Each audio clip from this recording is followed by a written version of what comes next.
Hello everyone, you are watching diet clinic with doctor Mariam and I'm doctor Mariam. और आज हम discuss करने वाले हैं सेकंड और थर्ड ट्राइमेस्टर में। ठीक है, सेकंड और थर्ड ट्राइमेस्टर में क्या होता है कि कैलोरीज इंक्रीज़ होती हैं। ठीक है, फर्स्ट में कैलोरीज इंक्रीज़ नहीं हो रही थी, लेकिन मैंने बात की थी कि कैलोरीज इंक्रीज़ नहीं हो रही हैं, दैट डजंट मीन कि रिक्वायरमेंट, न्यूट्रिएंट रिक्वायरमेंट बाकी इंक्रीज़ नहीं हो रही हैं। ठीक है, लेकिन कैलोरीज आपने एडिशनली ऐड नहीं करनी थी, यहाँ पे आपने एडिशनली कैलोरीज भी ऐड करनी है। सेकेंड ट्राइमेस्टर में आपने करनी है 340 kilo calories irrespective of your age. मतलब कि अगर आपकी एडोलसेंस की प्रेगनेंसी है, लाइक 18 से कम है अगर आपकी एज और आप प्रेग्नेंट हैं तो भी, अगर 18 से 30 ईयर्स तक की प्रेगनेंसी है तो भी, और अगर 50 तक हम मतलब नॉर्मली, तो वहाँ तक आप सबकी 340 ही एडिशनल कैलोरीज होंगी। ठीक है, इसके बाद अगर आप आ जाते हैं आपकी थर्ड ट्राइमेस्टर पे, ठीक है, तो वो आपकी होती हैं 452 किलो कैलोरीज ऐड होती हैं। ठीक है जी, अगर अब हम बात करते हैं कि थर्ड ट्राइमेस्टर में 340 कैलोरीज ऐड करनी है, तो 340 डजंट मीन कि आपने कोई बहुत ज़्यादा एक्स्ट्रा खा लेना है। आपने अपनी रिक्वायरमेंट से इतना ही ज़्यादा खाना है कि एक ग्लास आपने दूध का कप एक अलग से और पी लिया। ठीक है, उसमें 150 कैलोरीज आपको मिल गई। फिर आपने एक कोई फ्रूट ऐड कर लिया। ठीक है, एक दो फ्रूट चने आपने ऐड कर लिए हो। ठीक है जी, 120 आपको वो कैलोरीज मिल गई। ठीक है, तो ये तकरीबन 270 तक तो आपकी बन जाती हैं। ठीक है, और आप अगर कोई एक सैलड ऐड कर लेते हैं तो ये तकरीबन आपकी या फिर कोई एडिशनल कोई भी एक चीज़ आप स्नैक ऐड कर लेते हैं तो आपकी ये कैलोरीज आपकी कंप्लीट हो जाती हैं। ठीक है, जितनी आपकी रिक्वायरमेंट है। तो आपको बहुत ज़्यादा कोई एक्स्ट्रा नहीं खाना है। ठीक है, और एक और जो बहुत इंपॉर्टेंट बात है वो ये है कि आपने हेल्दी चॉइसेस की तरफ जाना है। ठीक है, you don't need to eat that, जैसे कि अगर आपको बहुत ज़्यादा क्रेविंग्स हो रही हैं, कई लोगों को स्वीट की बहुत ज़्यादा क्रेविंग्स होती हैं, तो आप जो है ना वो अब केक्स खा रहे हैं, पेस्ट्रीज खा, ये चीज़ें खा रहे हैं। ये बहुत ज़्यादा कोई वो नहीं है कि मतलब उसको मैं ये नहीं करती, प्रेफर नहीं करूँगी।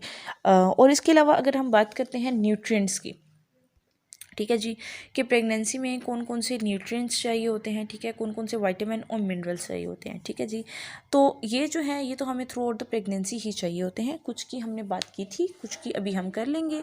ठीक है जी, अब जैसे कि आयरन है, तो आयरन की रिक्वायरमेंट प्रेगनेंसी में 27 माइक्रोग्राम हो जाती है। ठीक है, अगर आपको नहीं पता कि नॉर्मल आयरन की रिक्वायरमेंट कितनी होती है, मैं आपको बता देती हूँ, 18 माइक्रोग्राम हमें चाहिए होता है। लेकिन हमारी जो प्रेगनेंसी में ये 27 हो जाता है। ठीक है जी, अब अगर हम इसके फंक्शन देखें तो क्योंकि इसने आपकी ऑक्सीजन को सेल्स डेवलपमेंट के लिए लेके जाना होता है। ठीक है, और इसके अलावा जो आयरन का एक बहुत इंपॉर्टेंट जो रोल है ना, वो ये है कि आयरन जो है ना वो बेबी ने स्टोर करना होता है। ठीक है, क्योंकि जो मदर मिल्क है ना उसमें आयरन नहीं होता। ठीक है, विच इज़ वेरी ऑब्वियस, क्योंकि जहाँ पे जो कैल्शियम का हाई सोर्स होता है वहाँ आयरन नहीं होता, तो मिल्क में आयरन निग्लिजिबल अमाउंट में होता है, तो मदर मिल्क में भी नहीं होता।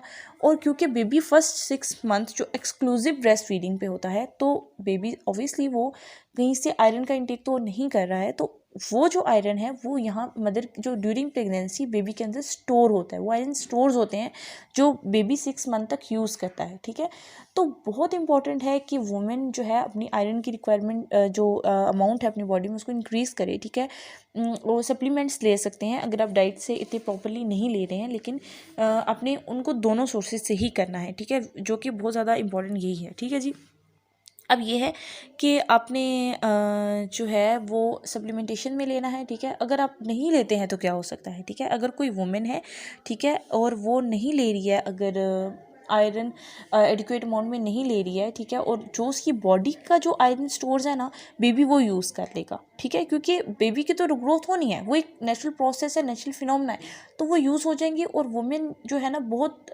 डेफिशिएंट हो जाएगी विद आयरन। ठीक है, जिसके रिस्पॉन्स में क्या होता है कि औरतों में खून की कमी हो जाती है बहुत ज़्यादा।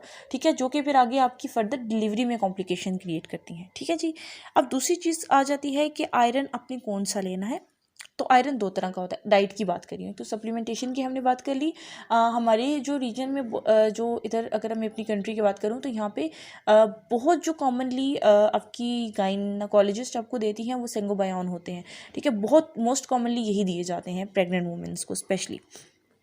तो इधर अगर मैं बात करूँ आयरन सोर्स अपनी डाइट से कौन से लेने हैं, ठीक है, तो आप हीम आयरन और नॉन हीम आयरन दो तरह की होती है। ठीक है, हीम जो है वो हमारी ज़्यादा अब्जॉर्ब होती है। ठीक है, वो आपकी फ़िश में होती है, बीफ मीट, ठीक है, पोल्ट्री वगैरह में होती है। और जो नॉन हीम आयरन जो होता है वो आपका होता है डार्क ग्रीन लीफी वेजिटेबल्स में होता है, आपकी पालक में होता है। ठीक है, आपके लोबियो शोबियो में ही होता है। ठीक है, और एग में भी होता है। ठीक है जी, तो अब ये है कि ये सब चीज़ें, हाँ। और अगर हम बायोअवेलेबिलिटी की बात करते हैं आयरन की, तो जो है वो जैसे कि हमने कहा कि चाय कॉफ़ी वगैरह या जो कि हमारी सॉफ्ट ड्रिंक्स हैं वो उसकी वजह से आयरन अब्जॉर्ब नहीं होता, तो उनको अवॉइड करना है, वो वैसे भी अवॉइड करनी चाहिए। अच्छा जी, फिर आगे आ जाता है कि किस चीज़ में कितना आयरन होता है। गुड। तो इसमें बीफ लिवर में हम 90 माइक्रोग्राम होता है। अगर हम जो है ना 90 ग्राम्स बीफ लिवर लें अगर, तो उसमें 4 माइक्रोग्राम होता है, ठीक है। इससे सनफ्लावर ऑयल्स में भी इतना ही होता है, किडनी बीन्स में इतना होता है 1 कप अगर हम ले रहे हैं, ठीक है जी। तो these are some sources which is not really important to tell you, ठीक है। आपने सिंपली जो मैंने सोर्सेज बताए हैं वो आपने कंज्यूम कर लेने हैं। अब आगे आ जाता है विटामिन सी। तो जी vitamin C is very important. Vitamin C के अपने भी बड़े रोल हैं, और विटामिन सी ने आयरन की अब्जॉर्प्शन भी करवानी होती है, ठीक है जी। अपने क्या रोल है कि आपकी जो कनेक्टिव टिश्यूज़ हैं, ठीक है, उनकी फॉर्मेशन इसने करानी होती है जी आपकी, ठीक है जी। तो सप्लीमेंट इसके आयरन के साथ होते हैं, तो आपको अलग से तो लेने की ज़रूरत नहीं है, ठीक है जी। और अगर नहीं है आयरन के सप्लीमेंटेशन के अंदर विटामिन सी नहीं है, तो you have to take along with iron supplementations, ठीक है जी। और डाइट्री जो है वो ये है कि आपने सिट्रस फ्रूट्स को कंज्यूम करना है, ठीक है जी। और इसके बाद अगर आपके आ जाता है फोलेट या फोलिक एसिड है, ठीक है, तो वो 600 माइक्रोग्राम है, प्रेगनेंसी में होता है, ठीक है, विच इज़ वेरी इंपॉर्टेंट। जैसा कि मैंने बताया कि न्यूरल ट्यूब डिफेक्ट्स हो जाते हैं अगर आप उसको नहीं लेते हैं, ठीक है, तो वो बहुत ज़्यादा इंपॉर्टेंट है, ठीक है जी। और कोई भी वुमेन जो कि प्रेग्नेंट है और मतलब फर्स्ट मंथ से ही आपका जो ये फोलिक एसिड है इसकी रिक्वायरमेंट आपकी बॉडी में इंक्रीज़ हो जाती है, ठीक है। जिसके बाद आ जाता है कैल्शियम। कैल्शियम बहुत इंपॉर्टेंट होता है आपकी बोन्स के लिए, टीथ के लिए, इसी तरह बेबी की बोन्स और टीथ के लिए बहुत ज़रूरी होता है, ठीक है। और इसके ये जो है ना, ये लास्ट ट्राइमेस्टर में बहुत ज़्यादा इंपॉर्टेंट होता है, ठीक है जी। और अगर तो मैं जैसे कि आयरन की बात की थी कि जब मदर में अगर कम है तो वो मदर से ले लेगा, इसी तरह से अगर अब मदर बाहर से एडिशनल कैल्शियम नहीं ले रही है, ठीक है, मतलब उसकी डाइट में कैल्शियम नहीं है, तो क्या होता है कि बेबी की बोन्स और टीथ के लिए वो मदर की जो बोन्स और टीथ में से कैल्शियम रिमूव लेके और वो बेबी में अब्जॉर्ब हो जाता है, ठीक है। तो आपने अपने लिए भी खाना है, ठीक है, विच इज़ वेरी इंपॉर्टेंट, क्योंकि देखिए अपनी हेल्थ जो है ना वो बहुत इंपॉर्टेंट होती है, ठीक है। And you have to very careful about that, ठीक है, क्योंकि बेबी की तो शायद हेल्थ इतनी इफेक्ट ना हो, क्योंकि अगर मदर के बहुत कम होंगे तो ज़ाहिर है वो कितना एक लेगा, अगर होगा ही नहीं तो वो कहाँ से लेंगे। लेकिन अगर हो सकता है कि बेबी की हेल्थ इतनी इफेक्ट ना हो जितनी आपकी हो, लेकिन सम केसेस में दोनों की ज़िंदगी जो है ना बहुत ज़्यादा इफेक्ट होती है, ठीक है। और ये लाइफ लॉन्ग चीज़ें जाती हैं, ये यहाँ से आप मतलब ना समझेंगे ये अभी इस टाइम के लिए है, और ये बहुत लाइफ लॉन्ग चीज़ें ये वाली जाती हैं, ठीक है जी। फिर कैल्शियम के सोर्सेज में मिल्क है, योगर्ट है, चीज़ है, और इसके अलावा कुछ फोर्टिफाइड चीज़ें भी होती हैं, और सोया बीन्स वगैरह है वो भी इसके सोर्स में आ जाती हैं, ठीक है जी।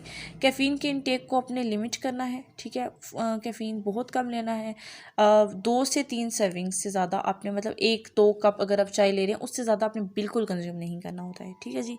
और जिंक बहुत इंपॉर्टेंट होता है, ठीक है, आपके फर्स्ट सेकेंड थर्ड सब ट्राइमेस्टर्स में इसकी रिक्वायरमेंट डिफरेंट है, लेकिन रिक्वायरमेंट है, ठीक है जी।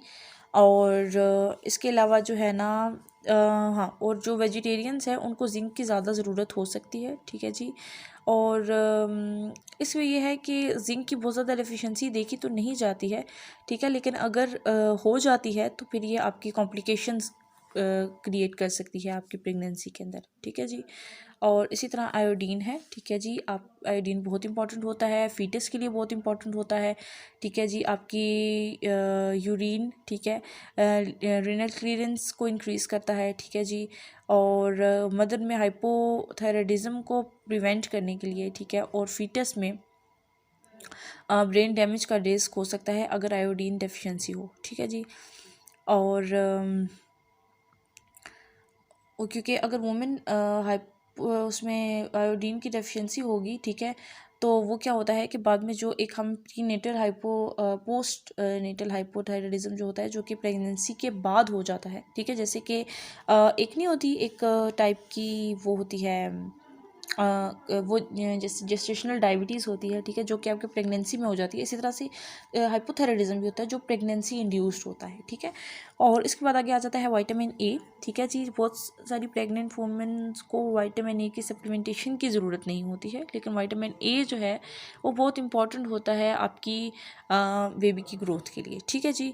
और इसके अलावा जो एक बहुत इंपॉर्टेंट बात है जो कि मैं आखिर में एक आपकी क्लोजिंग नोट्स की तरह कहना चाहती हूँ कि आपको अपनी सिर्फ सप्लीमेंटेशंस पे रिलाई नहीं करना है, ठीक है, क्योंकि सप्लीमेंटेशंस कभी भी एक हेल्दी डाइट का मुकाबला नहीं कर सकते, क्योंकि सप्लीमेंटेशन आप ले रहे हैं एक कंट्रोल्ड अमाउंट है, 1 2 3 4 न्यूट्रिएंट्स हो सकते हैं, एक अच्छा मल्टीविटामिन है 21 से 23 न्यूट्रिएंट्स भी हो सकते हैं, लेकिन if you are taking healthy diet तो वो उसका कंपैरिजन कभी भी एक अच्छे सप्लीमेंट के साथ नहीं हो सकता, क्योंकि एक हेल्दी डाइट में आपके न्यूट्रासूटिकल्स होते हैं, आपकी मल्टीपल चीज़ें होती हैं, ठीक है। एक डाइट जो है ना वो डिफरेंट चीज़ों का मजमू होती है, तो आपको हमेशा जो है ना अपनी डाइट को अच्छा रखना है, ठीक है, अपनी डाइट को फर्स्ट प्रायोरिटी देनी है, ठीक है।